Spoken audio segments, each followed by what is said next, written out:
Assalamu alaikum warahmatullahi wabarakatuh. Hope you are all fine. As I told you, we were talking about certain ecological factors. Like हमने temperature के बारे में कल बात की थी. Temperature, the degree of hotness or coldness of a body, which usually increases from equator to poles or from plains to high altitudes. उसके बाद मैंने आपको बताया था कि दुनिया में बहुत सारे ऐसे ऑर्गेनिजम्स हैं जिनमें रेजिस्टेंस होती है टेम्परेचर के लिए बहुत ज़्यादा, उनको कहते हैं एवरिथर्माई, while as there are also certain organisms which have narrow resistance against this temperature, narrow resistance, that have a narrow range of temperature. These are commonly called as stenothermals. Those were about the animals. Now let me focus on the plants, the effect of temperature on plants. अगर आप देखोगे temperature, अगर आप देखोगे first of all, see effect of temperature, types of vegetation, types of vegetations on the basis of temperature. Temperature के हिसाब से हम देखेंगे वेजिटेशन की कितनी टाइप्स है, मतलब how many types of plants आकर in the world when we are going to consider temperature as an abiotic factor. See first of all, अगर आप देखोगे सबसे पहली बात मेगाथर्मस.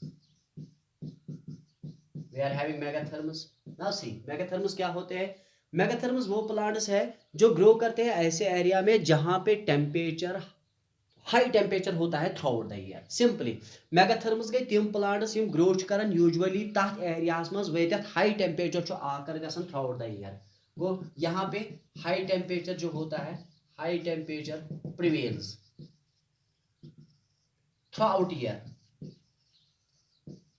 Through out year. सिंपली आपको याद रखना है megatherms are those plants which grow in an area where high temperature prevails throughout the year. Such organisms are commonly called as megatherms. Similarly, we are also having microtherms. MICROTHERMES. माइक्रोथर्मस. देखो माइक्रोथर्मस वो organisms है जो ऐसे area में locate होते हैं जहां पे, मतलब माइक्रोथर्मस गई तिम प्लांट्स यम आकर छ गसन तथ एरियास मज येत लो टेम्परेचर प्रिवेल करन थ्रू आउट द ईयर, मतलब अत कम temperature throughout the year. गो यहाँ पे low temperature prevails,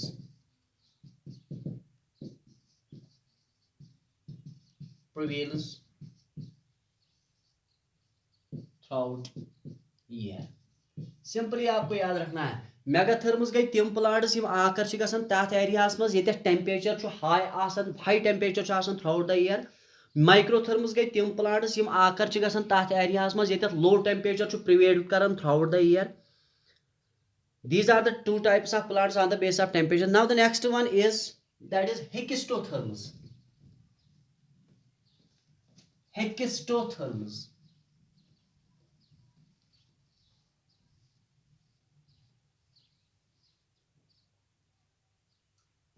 Hekistotherms. HEKISTOTHERMS. Hekistotherms. देखो हेकिस्टोथर्मस क्या होते हैं. हेकिस्टोथर्मस वो प्लांट्स है जो ग्रो करते हैं ऐसे एरिया में जहां पे low temperature, very low temperature alternate करता है विद लो टेम्परेचर. पहले बहुत ही कम टेम्परेचर, उसके बाद कम टेम्परेचर. वो सिंपली तिम प्लांट्स यम ग्रो करन तथ एरियास मज येत वेरी लो टेम्परेचर छु अल्टरनेट करन विद लो टेम्परेचर. वो यहाँ पे very low temperature alternates with low temperature. Simply ये आपको दिमाग में रखना है.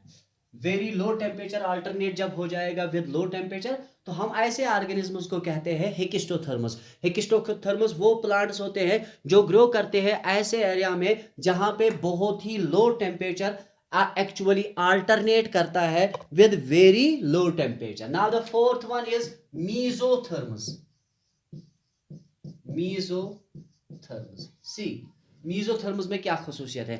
mesotherms वो प्लांट्स है जो ग्रो करते हैं ऐसे एरिया में जहां पे हाई टेम्परेचर अल्टरनेट करता है विद लो टेम्परेचर. वो ये जो हाई टेम्परेचर अल्टरनेट करन, high temperature alternates with low temperature. These are the 4 different types of vegetations on the basis of temperature. मेगाथर्मस में टेम्परेचर हाई होता है थ्रू आउट द ईयर, ये वो प्लांट्स है जो ग्रो करते हैं वहां ऐसे एरिया में जहाँ पे टेम्परेचर हाई होता है थ्रू आउट द ईयर. माइक्रोथर्मस ऐसे एरिया में ग्रो करते हैं जहाँ पे वेरी लो टेम्परेचर होता है, जहाँ पे लो टेम्परेचर होता है थ्रू आउट द ईयर. हेक्स्टोथर्मस वहाँ पे होते हैं जहाँ पे अल्टरनेट होता है लो और हाई के बीच में, लो टेम्परेचर और वेरी लो टेम्परेचर के बीच में. मेसोथर्मस ग्रो करते हैं ऐसे एरिया में जहाँ पे हाई टेम्परेचर अल्टरनेट होता है with low temperature. These are commonly different types of plants on the basis of difference in temperature. This is the effect of temperature on the plants. ये है effect of temperature on the plants. Now the next one we will go for light as an abiotic factor. Now the next one is light. ये था पहला, temperature as an abiotic factor. Second one is light as an abiotic factor.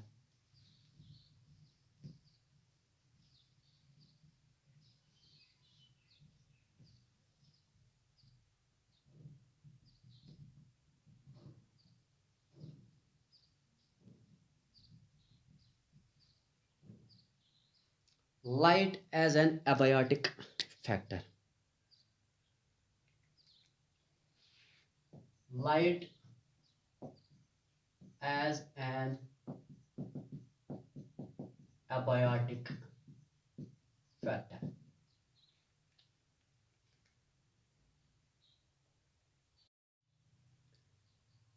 See, now we are going to discuss the effect of light. Yeah, you can say light as an abiotic factor. As you all know, see, the ultimate source of energy, light energy जो इसका ultimate source of energy जो है, जो इसका ultimate source है, that is sun. Sun is the ultimate source of energy.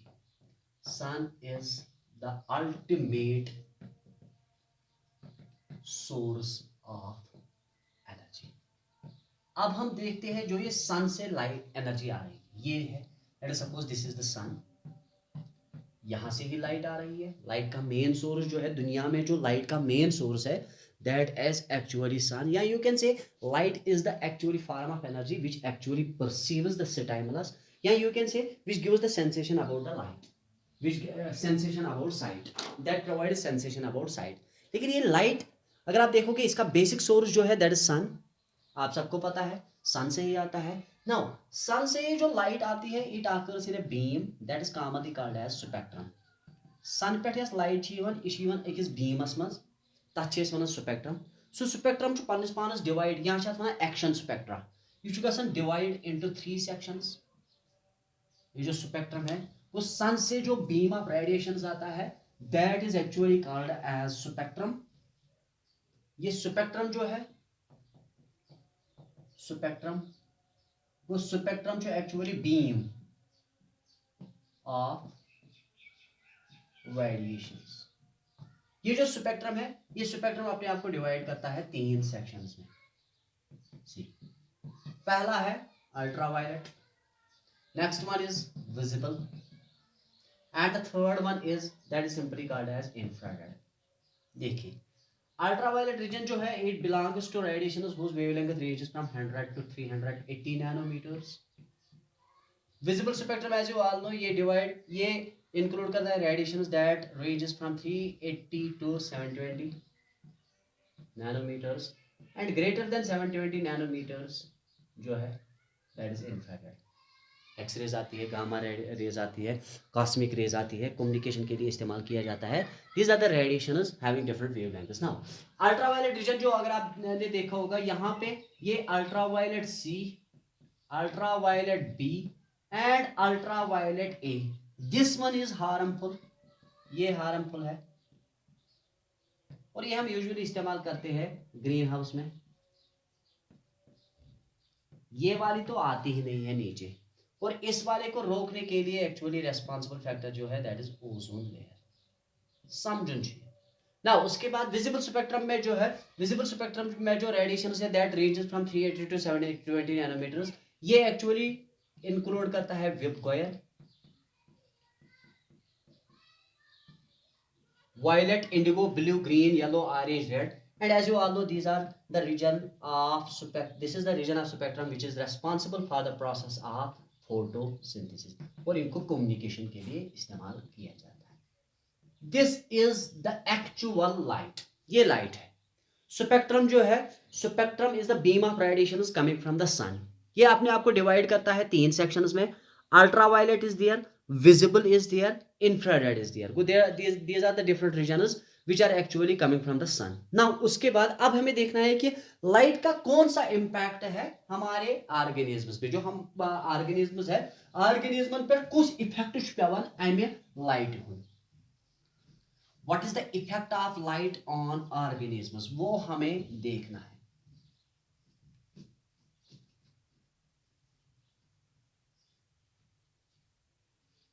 देखिए, सी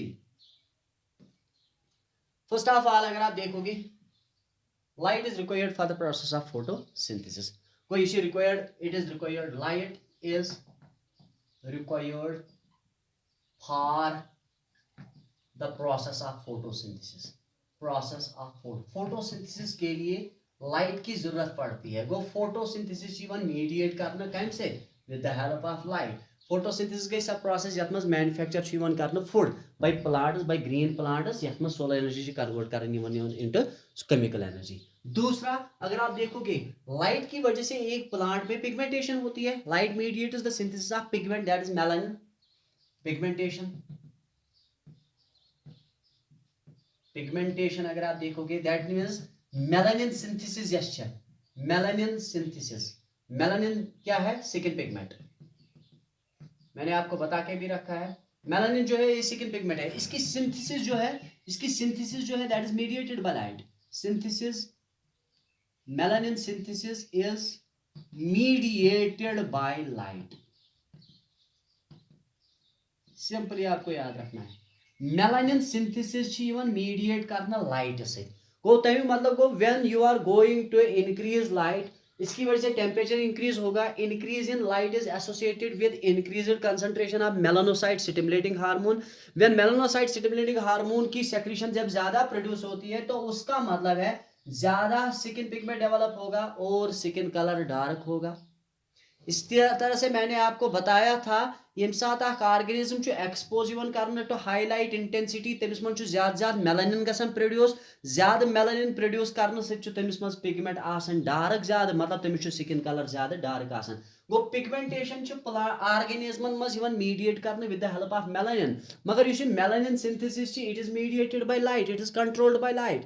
third most important feature, as you all know, हमें भी पता है, that is photoperiodism. Photoperiodism.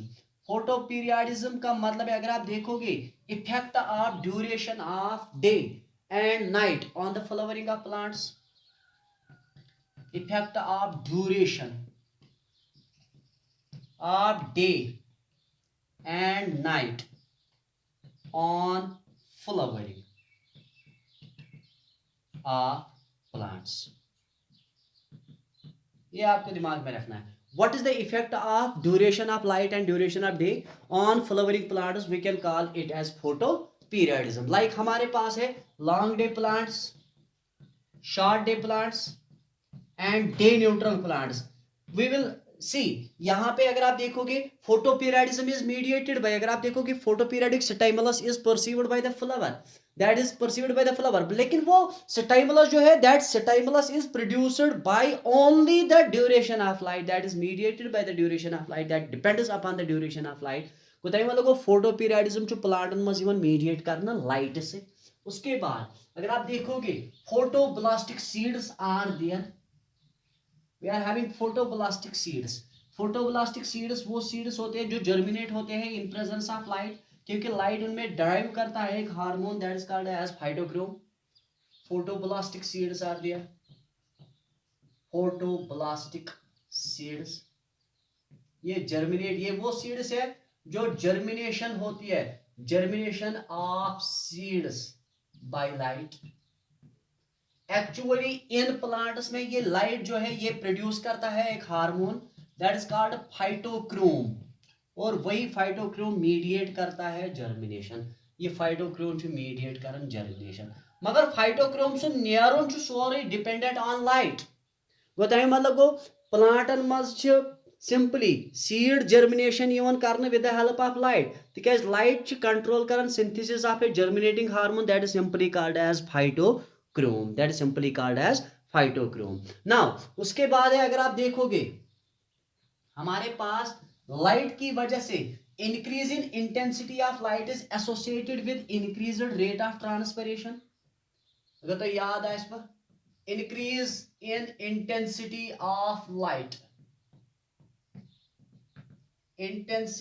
of light is associated with increased transpiration transpiration transpiration in plants is also controlled by light. Transpiration, in other words, we can say absorption of water by plants is also mediated by light.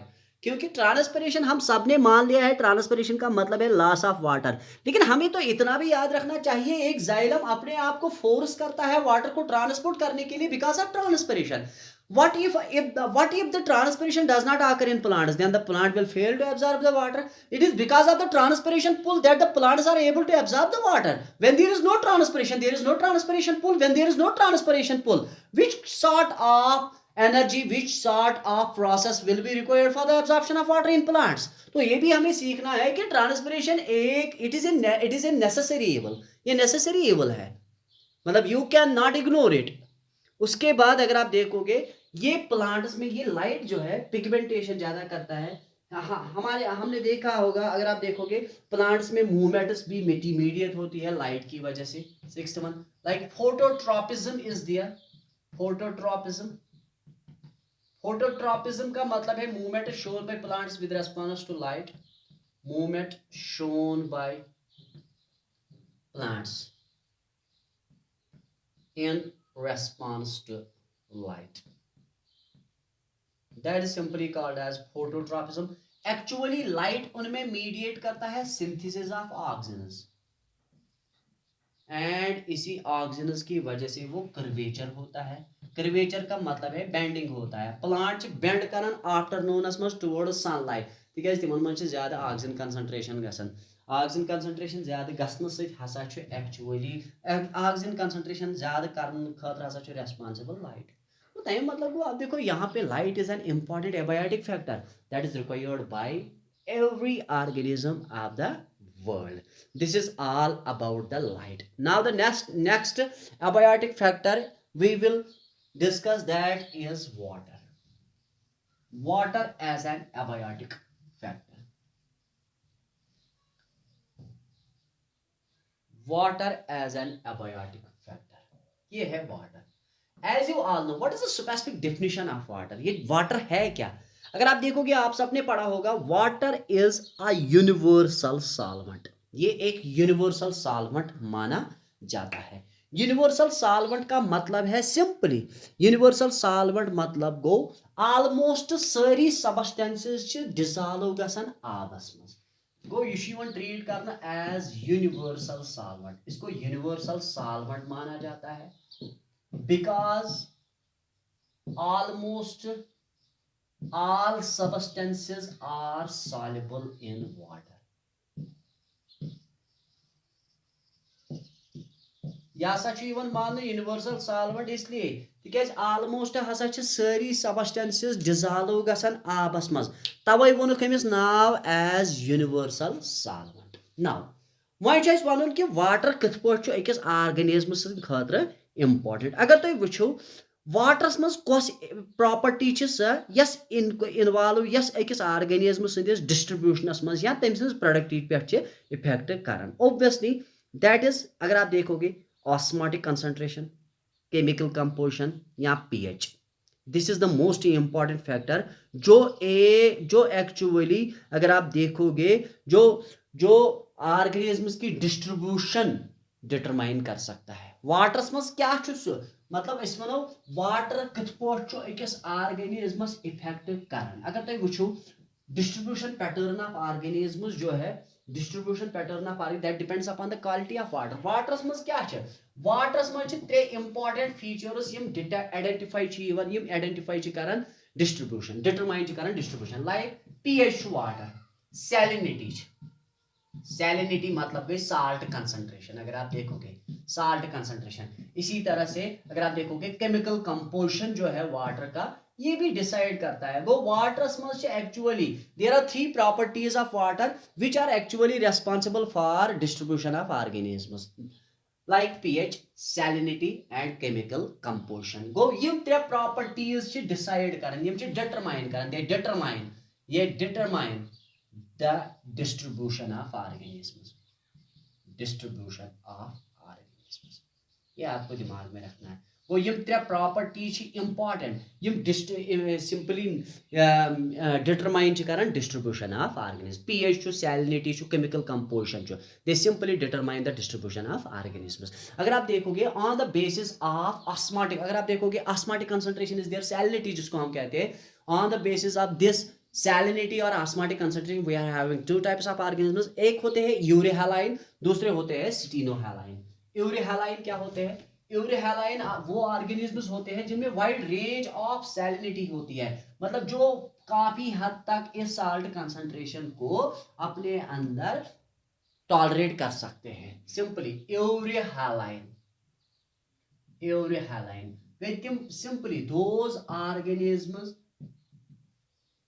which have a wide range of tolerance to salinity in the sense of osmotic concentration. ये आपको दिमाग में रखना है. second one is सिटिनोहैलाइन. सिटिनोहैलाइन वो organisms होते हैं जिनमें बहुत ही कम रेंज होती है सैलिनिटी के लिए, मतलब ये में कम से हदस तान ये बर्दाश्त करित salinity. Those organisms which have a narrow range of tolerance to salinity. ये वो ऑर्गेनिजम्स है जिनमें कम रेंज होती है सैलिनिटी के लिए, ये कम हद तक. मतलब अगर तो वुचो इसका मतलब है when the marine animal is transferred to the fresh water, it can survive in fresh water but for some time. After some time ये खुद ब खुद फिर वापस जा सकता है. मतलब marine animals हेकन ना आथ fresh waters में ज़्यादा कालस रोजित किया, and fresh water use animal आसे fresh waters में युस आसे सो हेकन ज़्यादा कालस रोजित marine environments में किया. Simply fresh water animals cannot live for several years या for long time in sea water, and similarly क्योंकि वहां पे क्या होती है, आस्माटिक प्रॉब्लम होती है, आस्माटिक कंसंट्रेशन की वजह से वहां पे प्रॉब्लम होती है. Next feature as you all know, water की वजह से एक प्लांट में एक्सपेंशन होती है. The cells of plants are able to expand with the absorption of water, that is they become turgid. Good turgidity of water is associated, turgidity of cells is associated with absorption of water, and turgidity in turn increase current simply cell expansion. Go water absorption is associated with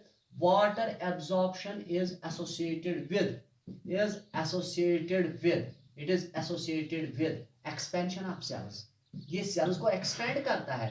expansion of sales का मतलब है simply उनका ये size increase करता है. वो तमें मतलब गो वाटर ये एब्जॉर्ब जो अख प्लांट करन तमें मतलब गो तम सु तमें सेल हुंद साइज इंक्रीज गसन. सेल हुंद साइज इंक्रीज गसन गई सेल एक्सपेंशन गसन. एंड वाटर जो बेसिक मीडियम जो लगन जो अकिस प्लांटस मज हार्मोन्स या मटेरियल्स या मिनरल्स ट्रांसपोर्ट करनस. Water is the basic medium. It is the basic medium that is met for transport of minerals. Met for transport, यही तो ट्रांसपोर्ट करता है एक प्लांट में मिनरल्स को. ट्रांसपोर्ट यही करता है. गो वाटर यह बेसिक मीडियम जो अकिस प्लांटस मज मिनरल ट्रांसपोर्ट करन. We are talking about the properties of water associated with living organisms. Water absorption is associated with expansion of cells.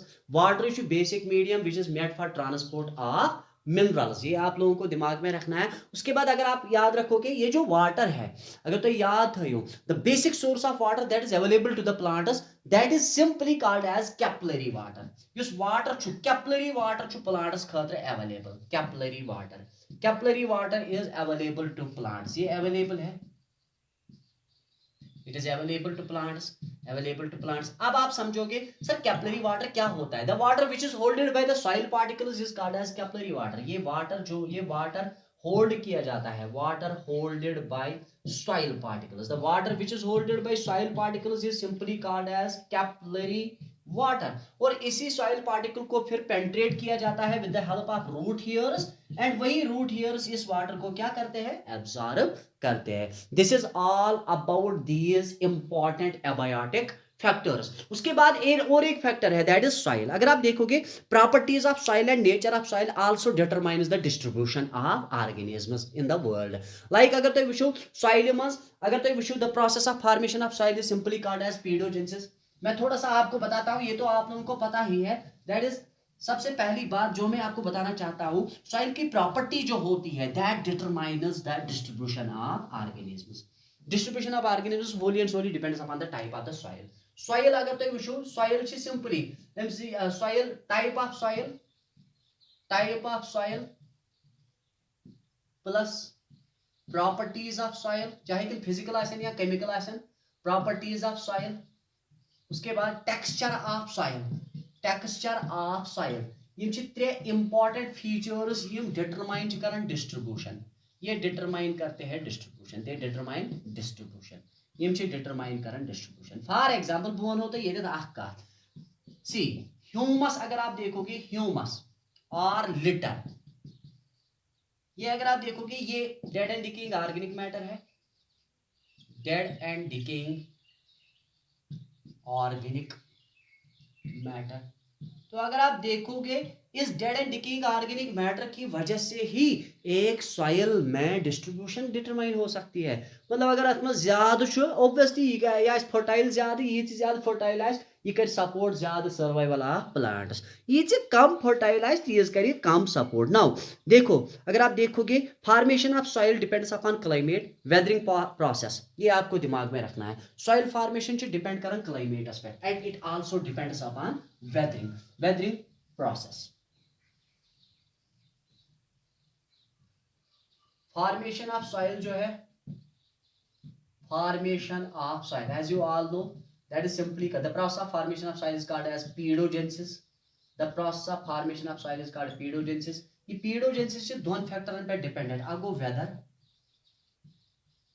ब्याख आज गो वेदरिंग, ब्याख गो क्लाइमेट।